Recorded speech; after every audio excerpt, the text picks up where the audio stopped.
अस्सलाम वालेकुम dear students, मैं हूं आपका फिज़िक्स टीचर उसामा नसीर। और आज हम 9th क्लास का बहुत ही इम्पोर्टेंट टॉपिक स्केलर्स और वेक्टर्स पढ़ने जा रहे हैं। अब बेटा, स्केलर क्वांटिटीज़ और वेक्टर क्वांटिटीज़ में जो डिफरेंस है वो आपको बोर्ड में बहुत दफ़ा पूछा जा चुका है। ये एक आपका छोटा सा सवाल है, कॉन्सेप्ट बड़ा है लेकिन सवाल छोटा है, इसलिए आपने इसकी डेफिनेशंस को गौर से सुनना है और इसके टर्म्स को, इसके फ़र्क को लाजमी समझने की कोशिश करनी है। अब स्केलर क्वांटिटीज़ कौन सी होती हैं? देखें, मैं आपको एक मिसाल देता हूँ। अगर आप लोग किसी दुकानदार के पास जाके कहते हैं कि हमें 5 किलोग्राम चीनी दे दो, तो वो आपकी बात को अंडरस्टैंड कर जाएगा। यानी आपने उसको मैग्नीट्यूड बताई और यूनिट बताया।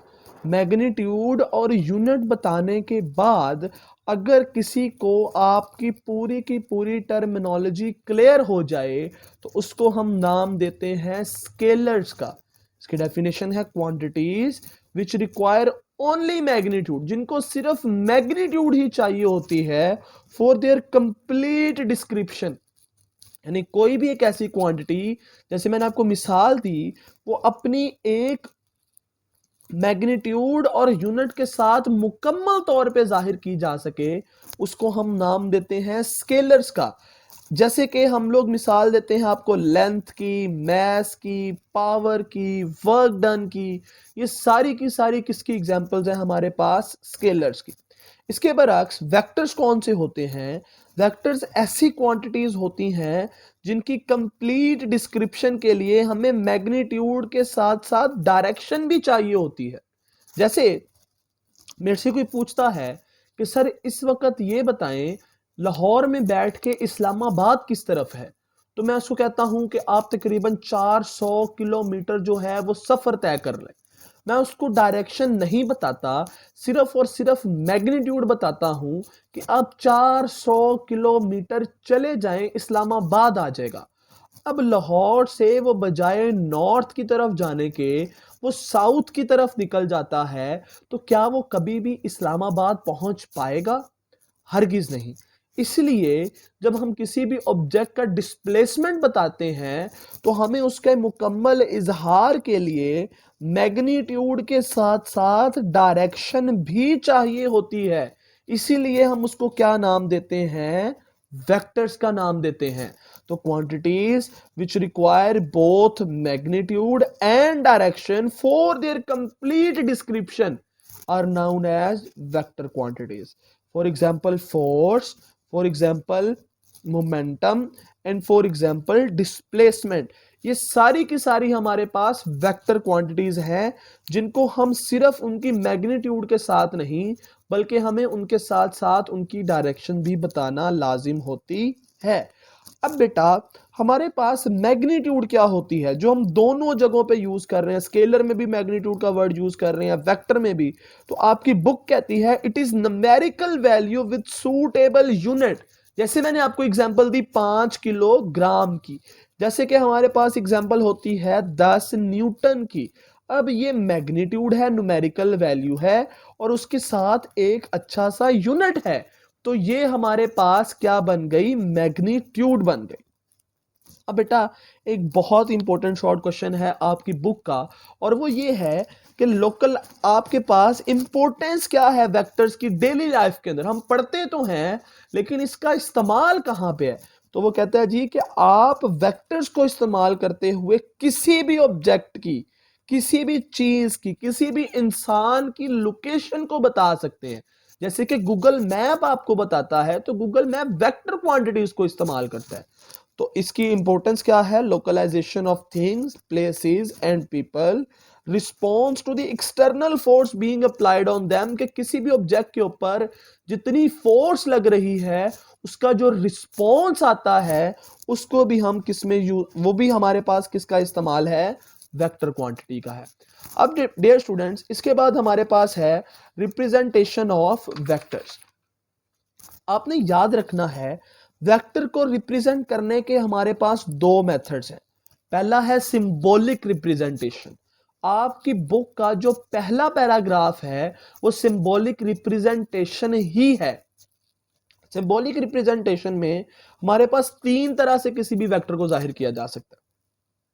सबसे पहले अगर हम किसी भी वेक्टर सिंबल को बोल्ड लेटर से लिख दें, जैसे मैंने ये डिस्प्लेसमेंट को बोल्ड कर दिया, जैसे मैंने ये एक्सेलरेशन को बोल्ड कर दिया, जैसे मैंने ये फोर्स को बोल्ड कर दिया। अब ये बाकी सारे वर्ड से क्या नजर आ रहे हैं आपको? प्रोमिनेंट नजर आ रहे हैं, बोल्ड नजर आ रहे हैं। दैट मींस ये कौन सी क्वांटिटीज हैं? वेक्टर क्वांटिटीज हैं। अब वो दूसरा कहता है कि अगर आप उनके ऊपर एरो हेड लगा दें, जैसे कि ये मैंने इनके ऊपर एरो हेड लगा दिए हैं, तो ये भी किसको रिप्रेजेंट कर रहे हैं? किसी भी वेक्टर क्वांटिटी को, जैसे कि एक्सेलरेशन, मोमेंटम, फोर्स। और बेटा अगर आप किसी भी एक वेक्टर क्वांटिटी के ऊपर खाली बार लगा दें, जिस तरह से ये मैंने इन दोनों डिस्प्लेसमेंट और मोमेंटम के ऊपर बार लगाए हैं, तो ये भी किसको रिप्रेजेंट कर रहे हैं? वेक्टर क्वांटिटी को। अब ये थी हमारे पास सिंबॉलिक रिप्रेजेंटेशन, और इसी के साथ हमारे पास है ग्राफिकल रिप्रेजेंटेशन। ग्राफिकल रिप्रेजेंटेशन में क्या है कि हम कोई भी किसी भी ग्राफ की मदद से जब किसी वेक्टर क्वांटिटी को रिप्रेजेंट करते हैं, तो वो हमारे पास होती है ग्राफिकल रिप्रेजेंटेशन। अब बेटा ये मैंने एक डिस्प्लेसमेंट का वेक्टर ड्रॉ किया है, वेक्टर ए बी, जो कि डिस्प्लेसमेंट को रिप्रेजेंट कर रहा है। इसका ये वाला जो पिछला हिस्सा है सारे का सारा, जो मैंने आपके सामने यहाँ पे रेड मार्कर से बनाया है, ये रिप्रेजेंट करता है मैग्नीट्यूड को। और जो हमारे पास इसका अगला हिस्सा है, एरो हेड है, जिसको हम हेड बोलते हैं, वो किसको रिप्रेजेंट कर रहा है? डायरेक्शन को। तो पिछले हिस्से को टेल बोलते हैं और हम एरो हेड के सिंबल को हेड बोलते हैं। और एक बात आपने याद रखनी है कि मैग्नीट्यूड को हम किसी भी सिलेक्टेड स्केल के साथ रिप्रेजेंट करते हैं। अब सिलेक्टेड स्केल से क्या मुराद है? यानी मैं कहता हूं कि अगर डिस्प्लेसमेंट का ये वेक्टर है, तो 1 सेंटीमीटर जो है वो हमारे पास 1 किलोमीटर वेक्टर के बराबर है डिस्प्लेसमेंट के।